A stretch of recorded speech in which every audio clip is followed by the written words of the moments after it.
नमस्कार दोस्तों, आप लोगों का मेरे चैनल पे स्वागत है। आशा करता हूँ कि आप सब लोग अच्छे होंगे। तो आज मैं आप लोगों का टॉप बीएनएस के कुछ इम्पोर्टेंट एमसीक्यू लेकर आया हूँ, तो उन्हीं के बारे में बात करते हैं। तो बेसिकली जो पहला क्वेश्चन आप लोगों की स्क्रीन के सामने दिख रहा है कि मर्डर बीएनएस में किस सेक्शन में दिया है। तो जो मर्डर है बेसिकली वो सेक्शन 103 में है, जो मर्डर के बारे में बताता है, जहाँ पे हमारी 100% प्रोबेबिलिटी होती है कि हम किसी को मारना चाहते हैं या किसी की हत्या करना चाहते हैं। तो बेसिकली जब हमारी इंटेंशन किसी भी एक्ट पे पूर्ण होती है, प्रोबेबिलिटी सर्टेन होती है कि उसकी मृत्यु हो ही जाएगी सारी पॉसिबल सर्कमस्टेंसेज में, तो वो मामला मर्डर का बनता है। मर्डर का पनिशमेंट जो है वो डेथ और लाइफ इम्प्रीजनमेंट होता है, क्योंकि ये मामले हीनियस होते हैं, एग्रावेटेड ऑफेंस होता है। बेसिकली ऐसे ऑफेंस होते हैं जिनकी नेचर और ग्रेविटी ऑफेंस की सीरियस होती है। तो अब अगले क्वेश्चन की तरफ चलते हैं। Culpable homicide not amounting to murder. तो इसमें बेसिकली जो है सेक्शन 105 में ये बात दी गई है कि जहाँ इंटेंशन मर्डर जैसी नहीं होती है तो हम उसको बेसिकली कल्पेबल होमोसाइड और इंटेंशन की कैटेगरी में रखते हैं। डकैती का बेसिकली मतलब होता है जब 5 लोग मिलकर कोई कमीशन क्राइम करते हैं यूनाइटेड मिलके, तो वो डकैती के अंदर आता है। तो 313 जो है 5 या 5 से ज़्यादा लोग मिलके जब कोई कमीशन आप क्राइम करते हैं इस उद्देश्य से कि कोई इंजरी कास हो किसी को, ये तो वो मामले जो होते हैं वो डकैती के अंदर आते हैं। अब फिफ्थ किस सेक्शन में दिया है। तो फिफ्थ 303 में दिया है। फिफ्थ का मतलब होता है जब विदाउट कंसेंट हम डिसऑनेस्ट तरीके से कोई जो है प्रॉपर्टी को मूव कराते हैं, जो कि चल संपत्ति होती है जो मूव कर सकती है, उसको हम फिफ्थ की कैटेगरी में रखते हैं। रेप को किससे रिप्लेस किया गया है। तो अब जो रेप के मामले हैं वो सेक्सुअल असाल्ट से रिलेट किए जाते हैं। बीएनएस में जो टर्म है वो सेक्सुअल असाल्ट है, तो राइट ऑप्शन यहाँ पे सी होगा। सेक्सुअल असाल्ट कौन से सेक्शन में। तो सेक्सुअल असाल्ट जो है सेक्शन 63 है, जो सेक्सुअल असाल्ट की डिफिनीशन के बारे में बात करता है कि जब हम किसी को वर्ड के जरिए, गेस्चर के जरिए कोई सेक्सुअल एडवांस या फेवर की बात करते हैं, तो सब चीज़ें जो होती हैं सेक्सुअल असाल्ट के अंदर आती हैं। गैंग सेक्सुअल असाल्ट जो है वो सेक्शन 65 उसके बारे में बात करता है, जो गैंग सेक्सुअल असाल्ट के बारे में है। एसिड अटैक कौन से सेक्शन में दिया है। जब हम किसी को इंजरी काज करते हैं, डिफॉर्मिटी काज करते हैं या बर्न करते हैं या प्रयास करते हैं किसी को कि कोई इंजरी काज हो जिसकी वजह से डिफॉर्मिटी उसको हो या कोई जो है एसिड अटैक जैसी समस्याओं का उसको सामना करना पड़े, तो बेसिकली वो एसिड अटैक की कैटेगरी में आता है। एसिड अटैक कौन सेक्शन में दिया है। सेक्शन 75 में एसिड अटैक और उससे रिलेटेड प्रयास जो केस है उसमें Lakshmi versus union of India की विक्टिम कंपनसेशन स्कीम मिलेगी।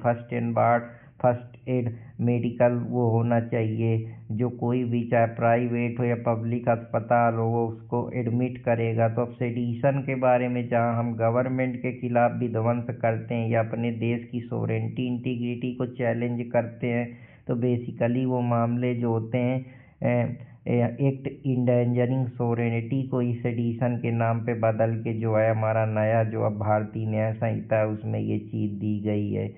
इसका जो सेक्शन 152 में ये सारे अपराध हैं जो एंटी नेशनल एक्ट हैं, जब हम देश के विरुद्ध जाके कोई इस प्रकार के एक्ट करते हैं तो वो एंटी नेशनल एक्ट की कैटेगरी में आते हैं। तो अब चलते हैं हम क्रिमिनल कॉन्स्पिरेसी कौन से सेक्शन में है। तो क्रिमिनल कॉन्स्पिरेसी बेसिकली जो है वो हमारे 61 में दिया है, जिसमें हम एग्रीमेंट करते हैं, दो या दो लोग मिलके कोई इलीगल एक्ट इलीगल मीन्स का यूज करके करते हैं। जैसे किसी के घर में जो है प्लान बना के चोरी करना, जो कानून की नज़र में इलीगल है, तो राइट ऑप्शन यहाँ पे सी होगा। हर्ट जब हम किसी की बॉडी को कोई इंजरी काज करते हैं या कोई फोर्स का यूज करते हैं जो उसकी इन्फर्मिटी को या डिसीज को उजागर करता है, तो वो मामले जो हैं 113 में दिए गए हैं, जिसको हम सामान्य चोट से जोड़ के देखते हैं। तो आशा करता हूँ कि आप लोगों को समझ में आया होगा। ग्रीवियस हर्ट के मामले जो हैं 114 में दिए गए हैं, जहाँ गंभीर चोटें आती हैं, जैसे किसी की आँख को डिस्टर्ब कर देना, वो 15 दिन भी तक चल ना पाए, दांत तोड़ देना, हाथ तोड़ देना, उसके जो फिगर है उसको डिसफिगर कर देना, इमस्कुलेशन कर देना। तो ये सारे जो मामले हैं ये बेसिकली 114 में अपराध की कैटेगरी में आते हैं। डाउरी डेट कौन से सेक्शन में दी है? तो डाउरी डेट जो दी है वो सेक्शन 106 है, जो दहेज मृत्यु के बारे में बात करता है। तो राइट ऑप्शन जो है कि जब हम कोई जो होते हैं रिलेटिव हैरेसमेंट करके या इंजरी के जरिए जो है किसी को मृत्युकाश करते हैं, या कोई जो है पैसा या कोई प्रॉपर्टी जो है उसके चक्कर में उसकी मृत्यु हो जाती है, तो वो डाउरी डेथ की कैटेगरी में आता है। इसमें प्रजम्पशन भी हमारे इंडियन एविडेंस एक्ट में दिया है। क्रिमिनल इंटीमिडेशन, जब हम किसी कोई एक्ट करके किसी को डराते हैं, धमकाते हैं, तो वो क्रिमिनल इंटीमेशन के अंदर आता है, जो सेक्शन 352 में है। उसमें ये सारी चीज़ें दी गई हैं।